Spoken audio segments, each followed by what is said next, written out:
Willkommen, bienvenue, and welcome back to Dunham House Diaries. First things first, slange evar to every single one of you. Before we get into today's business, a lot of you have been contacting us, rather miffed that you haven't been receiving notifications of our silly little videos. Firstly, despite the fact that it is not our fault in the slightest, but because we're British, please let us apologise.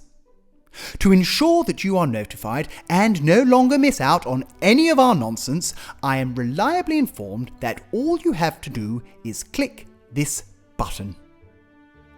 Jolly good. Now that's done, let's enjoy another entirely fatuous episode of Dunham House Diaries. It is fan-dabby-dozy to have you here.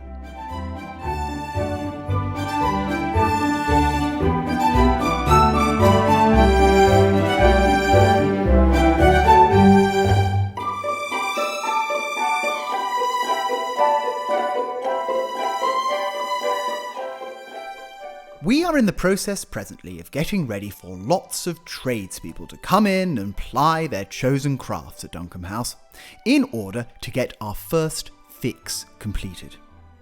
For those of you who are thinking, what on earth is first fix? It simply means running all the primary gubbins around the house prior to plastering and finishing. So in our case, it means repairing and upgrading the wiring and plumbing systems so that we can have a vaguely habitable home. Last week, we decided to attack the back bedroom, which you'll recall is rather worse for wear following the aforementioned biblical flood. Whilst Jazzy tirelessly and heroically cleared rusted nails out of the ceiling joists, I decided to finally bite the bullet and clear away what remained of the broken concrete fire surround. You're perhaps wondering at this juncture why our renovation at Dunham House appears to be progressing at a somewhat glacial pace, and the answer is quite simple. Renovating sympathetically takes a very long time. If you add on top of that the fact that we are now filming everything and that we have an insatiable and rather fanciful addiction to finding historical artifacts, means this renovation is not going to happen overnight. For this, we can offer no apologies. My grandfather, who was one of the finest human beings to ever walk upon the face of this earth, personified the age-old adage that if a job is worth doing, it is worth doing properly. And so that is how we will be proceeding.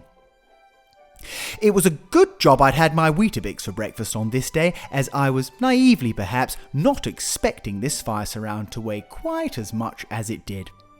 But once lowered to the floor, we were able to begin the thankless task of clearing out the assorted junk and rubble which had been used to backfill the fireplace.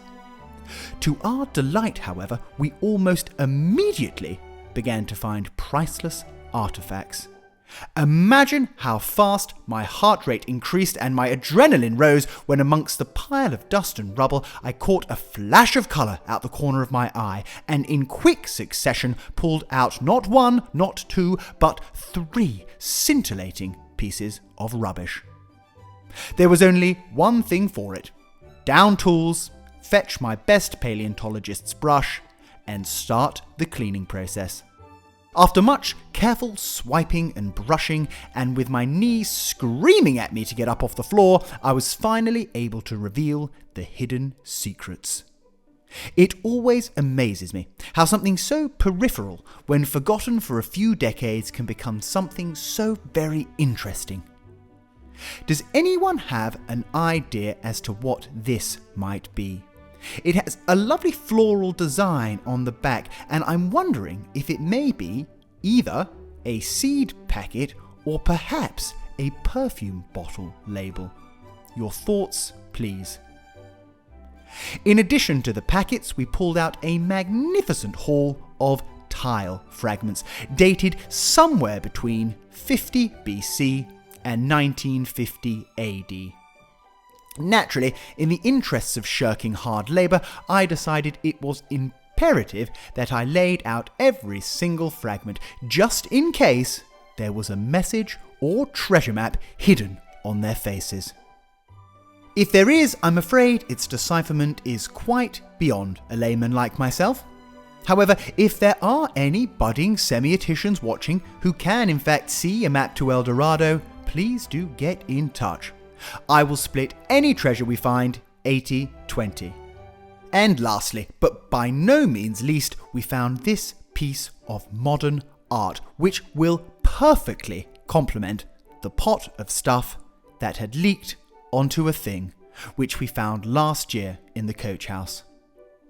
So once I'd eked out every last ounce of nonsense from the rubble, we cleared the rest of it away, stepped back and pondered what type of fireplace would be most appropriate for our guest bedroom.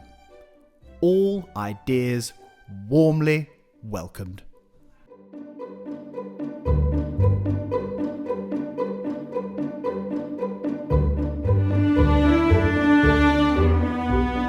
So many of our lovely Instagram followers and YouTube subscribers have been asking us to put together a little floor plan. So, in the interests of helping you all to get better acquainted with our unapologetically labyrinthian home, I decided to open up the arts and crafts drawer and have a stab at putting something together for you all. Now, I am no Michelangelo, and I do not profess to be. However, hopefully, the following will give you at least a rough idea of what we're dealing with here. In the coming months, we would like to share with you our design vision for each and every one of the rooms here at Dunham House. And, as always, fall on your kindness by asking you to share your thoughts, ideas, and experiences to help us create the most magnificent home we possibly can. In order to do this, we need you all to let us know which room downstairs you would like to start with, and then we can prepare a thorough exposition for you all in the next episode. I've given you a sneak peek of each room downstairs just to whet your whistles and to get those creative juices flowing. So please enjoy, and don't forget to let us know downstairs in the comments where you would like to start.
Now, I couldn't resist popping on Clive, the greenhouse, and the twins just to give you a little more perspective, but for the moment we are going to focus on the main house. So, as I said, please do let us know which room you would like to start with, and we will put something together for you.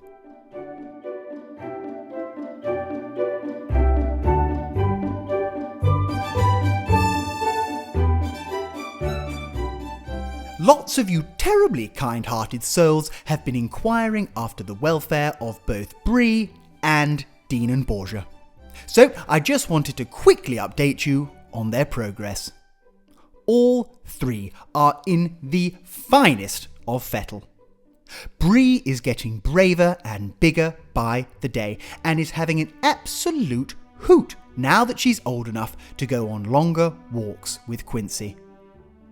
Dean and Borgia have settled in marvellously, and when they're not decapitating house mice and then frolicking with their cadavers, you'll find them either exploring the house, pottering in the garden, or more often than not, serenely reclining by the fire.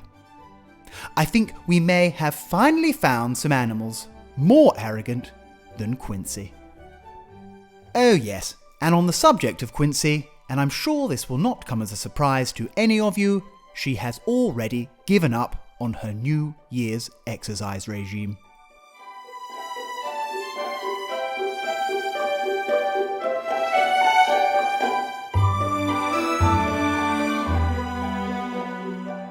We were terribly fortunate last week to have been invited for a VIP tour of the Milton Keynes Museum, where I will have you know history comes to life. Now, before you jump to conclusions, this is not some bizarre financially motivated social media collaboration. The reason we visited the Milton Keynes Museum is because one of their many esoteric and frankly eccentric volunteers just so happens to be my father. Whereas most people might spend their hard-earned retirement playing golf or perhaps going on cruises, my father volunteers his spare time boring the pants off the good people of England, teaching them all about Georgian, Victorian and Edwardian Britain. Jokes aside, Milton Keynes Museum is quite spectacular, and its collection of 18th, 19th and 20th century artefacts bedazzle both young and old on a daily basis. And of course, on a more personal note, their carefully curated Georgian and Victorian exhibits give us a direct snapshot into what life would have been like at Dunham House when she was a brand spanking new build. And of course, helps us to connect even deeper with her heritage. For example, they have a mock-up early Victorian cottage, which gives a very good idea of what our coach house and boot room could have once looked like. I mean, we literally have the exact same tiles in the coach house, along with an almost identical range cooker. First port of call was the Hall of Transport, where the museum keeps their enviable collection of automobiles. John has been volunteering at the Milton Keynes Museum now for many years and is the perfect tour guide because he knows the place like the back of his hand. Oh, whoopsie daisy. Wrong door. Yeah, there we go. Although they have some fabulous examples of vintage vehicles, in my opinion, the pièce de résistance here is the simply incredible tram car. One can so easily imagine the industrious hustle and bustle of a Victorian high street with the clanging of bells and clunking of gears as this monster of modernity rumbled through the streets carrying young and old towards their respective business. As well as myriad vehicles in the Hall of Transport, they have an entire press room showcasing the most high-tech impedimenta in printing. They have a schoolroom. Now do tell me, is anyone watching old enough to remember being hoisted to the ceiling in a basket when they were being a tinker in English class? Because I never knew it was even a thing. They have a traditionally built timber barn bursting at the seams with agricultural treasures. One day, folks. One fine day. A firm fan favourite at the MK Museum is this vast and sprawling street scene made up of genuine donated shopfronts from the original Milton Keynes village. One can meander down and visit the tailors, the cobblers, the hardware store, general store, the butchers, the chemist, and even the good old pub. On a side note, if anyone can enlighten me as to the possible use of this hand plane, I'd be thoroughly appreciative, as it puts the one that we featured on our last episode resoundingly to shame. The most splendid exhibit at MK Museum, however, for us personally, is the reconstructed and traditionally equipped country home. The similarities between Dunham House and Stacey Bush's farmhouse are remarkable and give us so many ideas which we can carry back up to Staffordshire to our very own restoration project. We were immediately able to picture how it might have looked at Dunham House back in the 1800s. Everything from the stove and the cooking utensils that could have been in the kitchen or the boot room, to the fireplaces, decorations and luxuriant accessories that might have lived in the lounge and the drawing room. Not to mention some incredible domestic appliances and the all-important bells system, which we very much hope to reinstate at Dunham House so that Quincy can call us when she needs more logs popping on the fire. All in all, a fantastic day was had. Milton Keynes Museum is a place that I would highly recommend to anyone, whether they're interested in history themselves or you simply have a gaggle of children that need tiring out.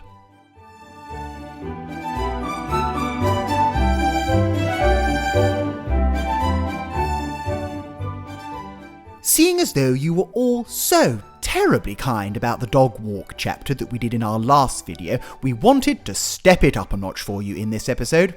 We decided to press gang our good friend and local photographer Mark Spencer into joining us on a dog walk with Quincy and Bree. We wanted to share with you not only the stunning sights of Staffordshire, but also the stunning sounds of the English countryside. I have no idea what ASMR stands for, but I'm reliably told that this chapter might qualify. Please do enjoy. Oh, and to preempt, you'll be pleased to know that neither the dogs or I were injured in the collision.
You'll be delighted to hear, I'm sure, that there isn't too much to report in this section in this episode. Our local farmer Derek has started walking his sheep on a more regular basis, which is jolly good fun, unless of course you actually have to travel somewhere. We had a terribly bonny Burns night last weekend. Jazzy's mother very kindly accompanied us to the Horseshoes pub in Long Lane Village for an entire evening of Scottish flavoured frivolity. Burns Night is an opportunity for us to respect and celebrate the life of Robert Burns, Scotland's national poet, who sadly died at the age of 37 in 1796. Burns's poem, Address to a Haggis, is an obligatory part of the ceremony of Burns Night. I absolutely love haggis, and we enjoyed a sensational feast. Not only were we treated to the famous dish itself, but to treacle bread, Orkney scallops, deconstructed Cullen skink, and even a devilishly delicious chocolate pud. I was quite taken aback when the piper came round the corner, and it was none other than my good friend Cal. I had no idea he even played the bagpipes. Such fun. After indulging in perhaps one too many drams on Burns Night, I decided it would be sensible to spend my Sunday morning last perfecting my full English breakfast. What should and should not be included in a full English breakfast, and the best methods of cooking each element, are highly contentious. In the spirit of true English arrogance, each one of my countrymen will have their full English breakfast in a slightly different way, and each swear blind that their individual modus operandi is the best. It just so happens, however, purely by coincidence, that my way of preparing a full English breakfast does actually in fact happen to be the best. So if any of you would be interested in learning how to make what is, in fact, the perfect full English breakfast, let me know in the comments and I might just do you a video.